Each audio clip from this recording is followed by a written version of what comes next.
સુરત શહેરમાં ગત શનિવારે ધામધૂમથી ગણપતિની વિસર્જન યાત્રા નીકળી હતી। આ સમગ્ર વિસર્જનનો કાર્યક્રમ શાંતિપૂર્ણ માહોલમાં પૂરો થાય અને કોઈપણ પ્રકારની અનિચ્છનીય ઘટના નહીં બને તે માટે પોલીસનો ચુસ્ત બંદોબસ્ત હતો। ઠેર ઠેર પોલીસને ગોઠવી દેવામાં આવી હતી અને દરેક ગતિવિધિ ઉપર પોલીસની બાજ નજર હતી। ત્યારે વિસર્જન દરમિયાન ભાગડ 4 રસ્તા ખાતે એક ગણેશ મંડળના કેટલાક સભ્યોએ ક્રાઇમ બ્રાન્ચના પીઆઈ સાથે ઘર્ષણ કરી હતી। જોકે ત્યારે પોલીસે આ મામલો શાંત પાડી દીધો હતો। જોકે બાદમાં પોલીસ 3 ઈસમોને પકડી લાવી હતી અને તેમની પાસેથી માફી મંગાવી કાયદાનો પાઠ ભણાવવામાં આવ્યો હતો।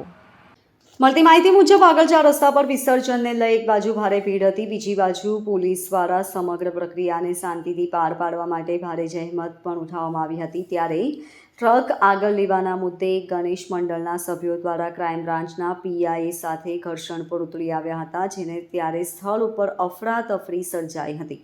તે સમયે પોલીસે પરિસ્થિતિને શાંત કરાવી મામલો થાળે પાડ્યો હતો, પરંતુ બાદમાં પોલીસ ઘર્ષણ કરનારા ઈસમોને સબક શીખવાડવા માટે 3 ઈસમોને પકડ્યા હતા। ત્રણેય પાસેથી કાન પકડાવ્યા હતા અને માફી મંગાવી હતી। આ 3 ઈસમોએ કાન પકડીને પોતે ભૂલ કરી હોવાનું સ્વીકાર કર્યું હતું અને બીજી વાર આવી ભૂલ નહીં કરવા માટે માફી માંગી હતી।